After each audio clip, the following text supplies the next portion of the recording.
The Champions League, the Champions League final has given us an all-Italian final, Juve versus AC Milan. We've had an all-German final, Borussia Dortmund versus Bayern Munich. We've had an all-English final, Chelsea versus Manchester United.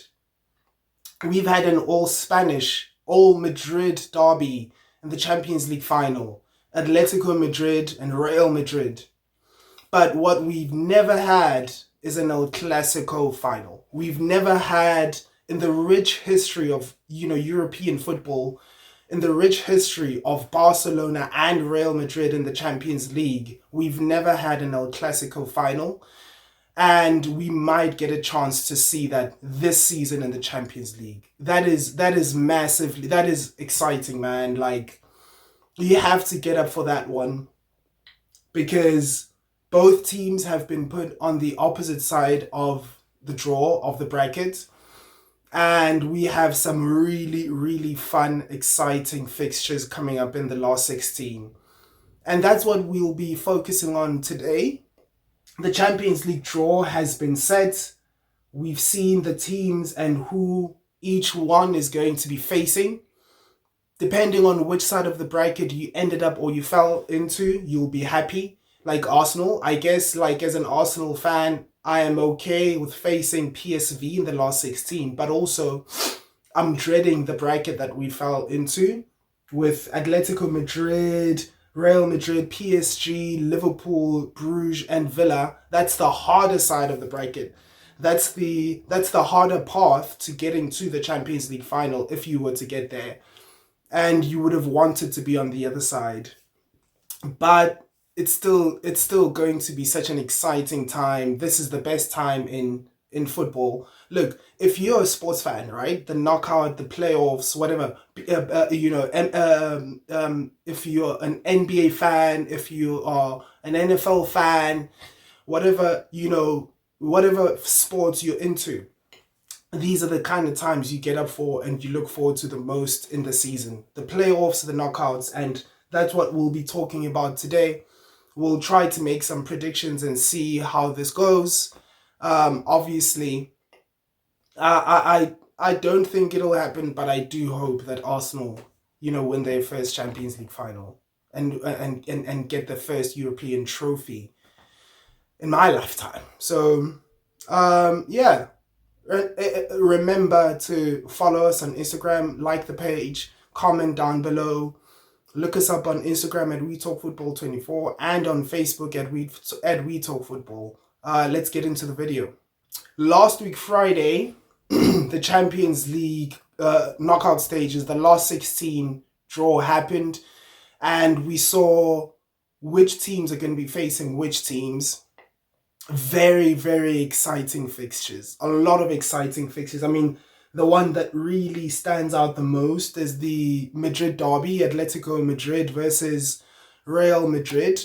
That's going to be an exciting game, an exciting two games. We know the rivalry between those two teams. PSG, Liverpool looks like a banger of a game. But let's look at the last 16, right? Let's start with Arsenal, the first one. Arsenal versus PSV versus Arsenal. Now that's an interesting one because both teams are really good. If you look at the Eredivisie, PSV have been playing really, really well. They sit second behind Ajax on 52 points, Ajax on 54 points, even though PSV have played an extra game, a game more than Ajax, but they are still such a great team. They're in the race for the Eredivisie title, and it's not going to be easy. As an Arsenal fan looking at this, if you think this is going to be a cakewalk, it's definitely not going to be that. PSV will come out strong. They played really, really well to get here. And the thing is, if you're Arsenal and everybody in football, maybe everyone, I don't know, you expect Arsenal to get through, but because Arsenal have had such an it's funny we say Arsenal have had an inconsistent season, but they sit second in the league and they finished third in the Champions League. Same level points as Barcelona in the Champions League, right? But Arsenal have had such an inconsistent season. Like, last night, lost to West Ham at home when you should be putting more pressure on Liverpool in the title. Liverpool going away to the Etihad. Anything could happen. You have to be ready to take that chance. And in games, like in crunch games, in very important crunch games where you want Arsenal to step up and win games, they just don't. Even worse, in the Champions League, the pressure is heightened. There's more pressure for Arsenal to win. And so looking at this game, I don't think it's going to be an easy game for Arsenal. If you're an Arsenal fan and you think Arsenal are going to, just waltz through to the last eight, I think it's going to be much harder, especially because we don't have a fully fit squad. Especially up front, we have a lot of players missing. Gabby Jesus is out. Kai Havertz is out. Martinelli is out. And the big one, of course, is Bukayo Saka. Not only are those guys out, but we didn't sign anyone in the January transfer window, which is even more saddening. It's even more maddening. Stevie Wonder could see that we needed to sign some forward players. And I don't know what's the trick with Arsenal and the board. I don't know what's the trick with Arteta. Why didn't we get someone in? Mikel Arteta has been saying we're going to look internally to find people. But internally now we don't have anyone. Now we're playing Mikel Merino up front as a striker, as a number 9. That's not his position. He's not a number 9. He played well when he came on last week against Leicester, scored 2 goals. But do you really think that's going to win us the league or take us far into the Champions League? Anyway, man. But I do expect Arsenal to still go through.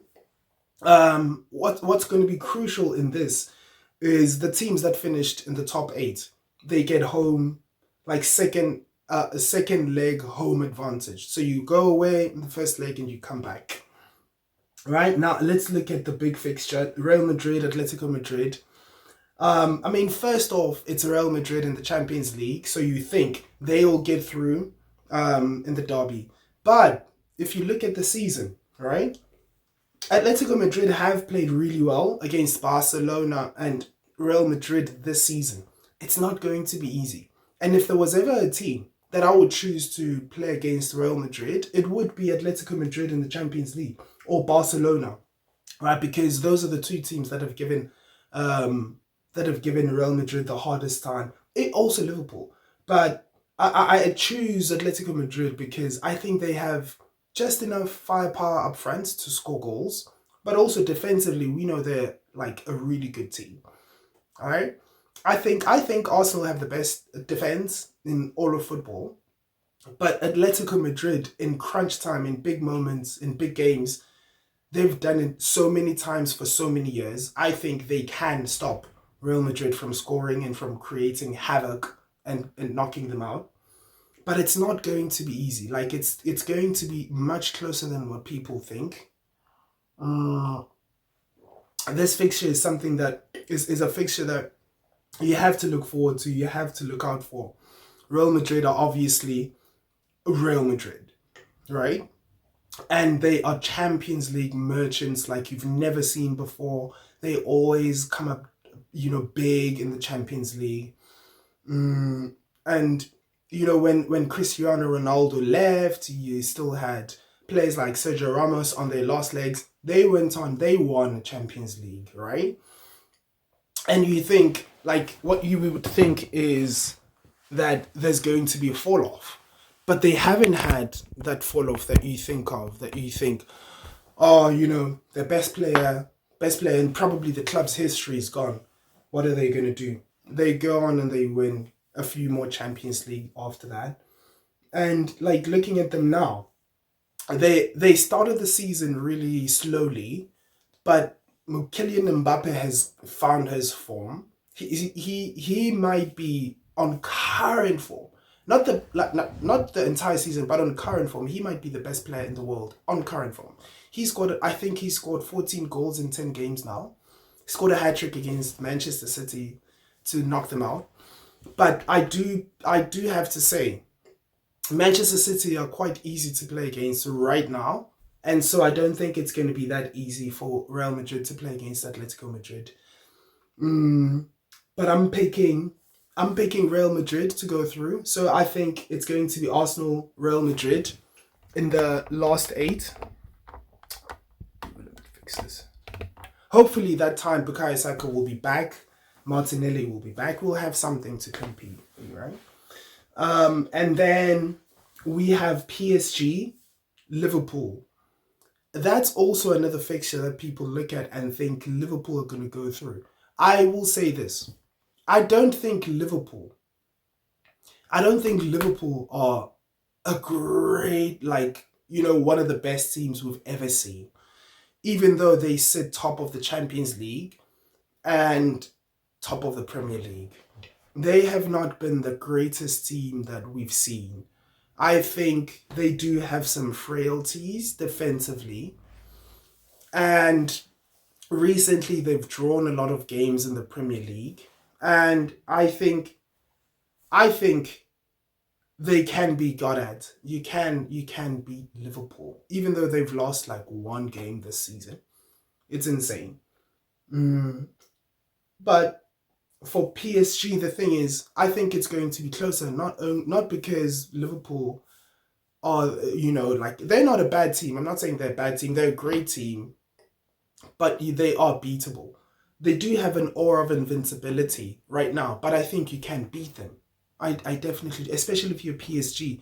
You think of PSG, you think of the times when they had Neymar, Mbappe, Messi, Di Maria, but that's not the same PSG. They have different players now. Bakola, Dembele has had a really good season, a long stretch of good health and fitness for him for the first time probably since his times at Borussia Dortmund. And he's playing excellently. He's playing really, really well. He's going to, both those guys, Bakola and Dembele, are going to cause trouble for the Liverpool fullbacks.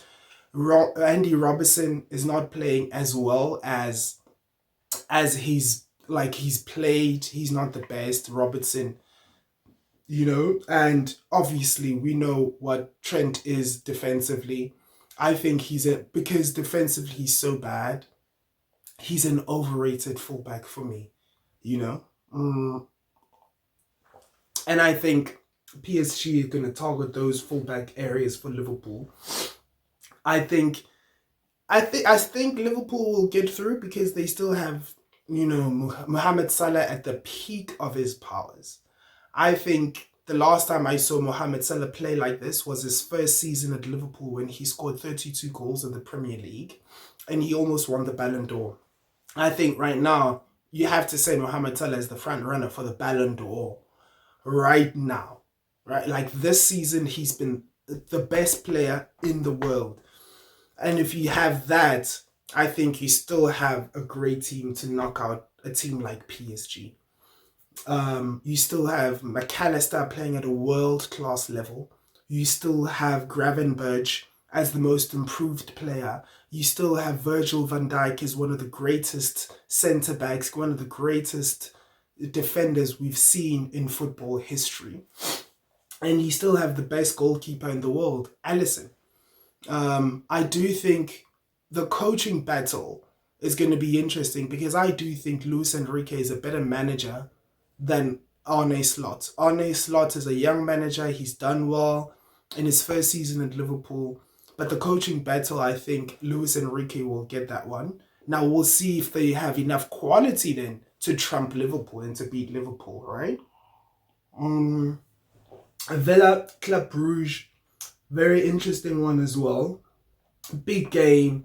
I think this is going to be an interesting one because Villa have Unai Emery, who is a European master genius.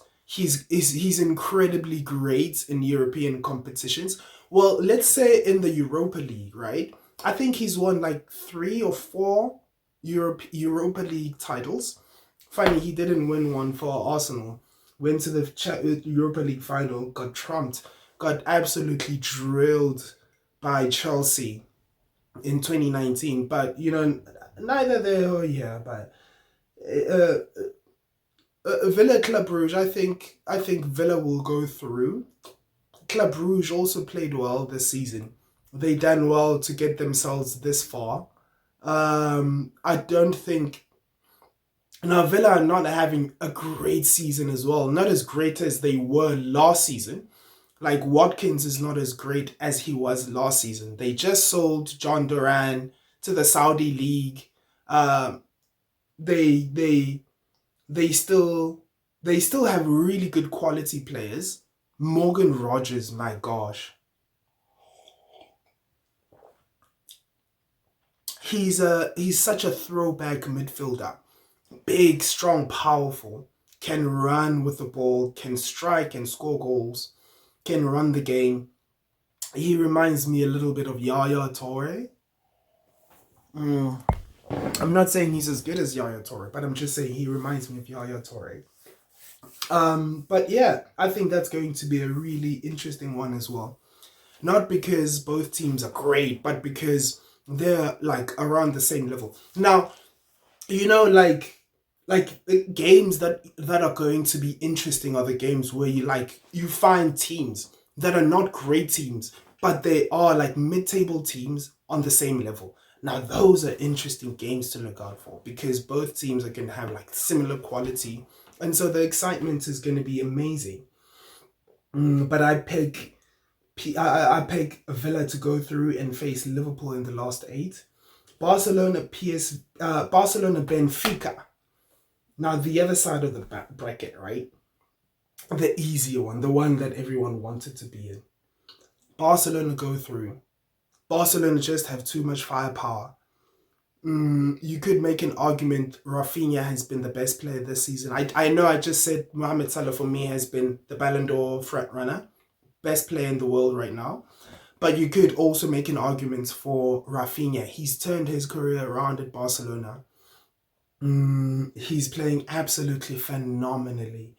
You have Lewandowski still scoring goals, still the leader of that team. Lamine Yamal is like, I've never seen a young player, like a 17-year-old, a teenager, reach that kind of level. Sorry, I have a little bit of a cold. But I don't think I've seen a player at 17 as a teenager reach that kind of level. And right now, Lamine Yamal is a top 5 player in world football. Like Barcelona have 2 top 5 players in world football. Lamine Yamal and Rafinha. You could also make an argument that they have the best, this season, the best midfielder in world football. Pedri, he's playing exceptionally well. Whew. He's amazing. He just strings passes around for Barcelona, controls the tempo of the game. He creates chances for his teammates, and for a player as young as him, he's got such composure. He's got such focus. He's such a baller, man. Like I love Pedri. He's really good. He's really good. And they've been playing well. Now they like Barcelona sit top of the La Liga standings, and they were second in the Champions League. So I think they'll have too much firepower for Benfica, another historically great European team, Benfica, right? But I just don't think they'll have enough to fend off Barcelona. But the thing about Barcelona is this season we have seen like chinks in their armor. Now they've started to string really good results together. But there was a moment in the season where they would like lose a game and come back and draw and win, and But now they look like they've come back and sorted that out. They look good. Barcelona to go through into the last eight. Borussia Dortmund, Lask Lille, Montreal. Uh, tough one to call. Lille are a good team. They are very nice to watch. They play really good football. But so do Borussia Dortmund, you know. Um, I think I think I think in this fixture, I'm picking Borussia Dortmund to go through. Just simply because they have greater pedigree and they are playing really good right now. Let's see the standings. Lille are third in Ligue 1, and let's see, where are Borussia Dortmund? Borussia Dortmund won 6-0 yesterday. Borussia Dortmund are 10th, not having a great season. I think, I still think, wait a minute. Now this is changing my mind. I'm starting to think about this a little more. I'm going Lille. I think also I'm going Lille because we haven't had, I haven't chosen a team to upset anyone yet. I'm going Lille. I'm going Lille. Let's look at Bayer Leverkusen and Bayern. That's another very interesting, awesome game. Last week, Bayer Leverkusen played against Bayern and they absolutely dominated the entire game. They had some big chances they missed and they should have won the game at least 2-0, against Bayern. I think they have a coaching advantage. Xabi Alonso is one of the best managers going right now. And Vincent Kompany, you're still unsure about him. I know they sit top. I know Bayern sit top of the Bundesliga. They have some great players. Harry Kane, Olise is playing excellently. Kimmich is Kimmich. You know, you always have some great flying players, Kingsley Coman and Leroy Sané doing the business over there. But I do think they have a disadvantage at their coaching. I think Xabi Alonso is a great manager. And I still think they have a good enough team. Remember, Bayern Munich have not beaten Bayer Leverkusen in 6 matches against them. And they knocked Bayern Munich out of the Pokal Cup, the FA Cup of the Bundesliga, if you will. And you know what, you can't last season, maybe people underestimated Bayer Leverkusen and they won the league. They went invincible. This season, you can't write them off against Bayern Munich. And I think I'm picking Bayer Leverkusen as another upset. I think they will knock Bayern Munich out because of the coaching advantage they have. And I think they still have a good enough team to win. The last one, Feyenoord, Inter Milan. Inter Milan are one of the best teams in world football. Underrated. No one really talks about them like Liverpool, like Real Madrid. No one talks about Inter Milan, like the best teams like Bayern Munich.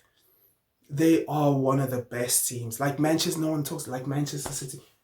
Inter Milan are one of the best teams. They have such a unique playing style, defensively solid, and they've been playing together for a while. Those players, DeMarco, you have Thuram, Çalhanoğlu at the base, playing like a metronome 6, like Pirlo. He's not going to be defensively great, but he's going to be good enough defensively. But on the ball, he's going to make things happen for Inter Milan. And they play such a unique style of football. And I think they have a chance of going really, really far. I think you'll see a Leverkusen versus Inter Milan last 8 fixture. So those are my picks. Now I've just done last 16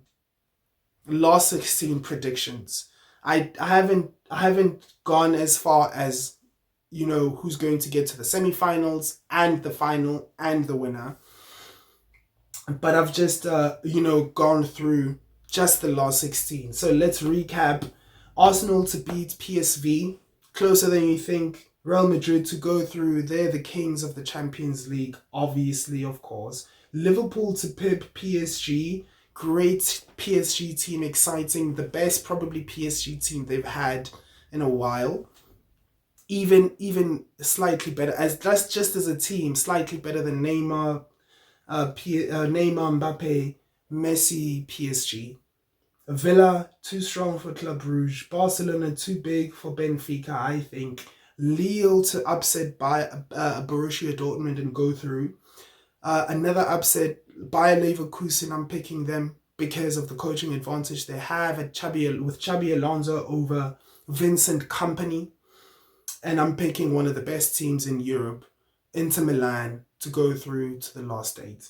So, yeah, that's that. Tell me what you think. Let me know your thoughts. Comment down below. Remember to like, share, and subscribe to our channel at We Talk Football 24. Also on Instagram and on Facebook at We Talk Football.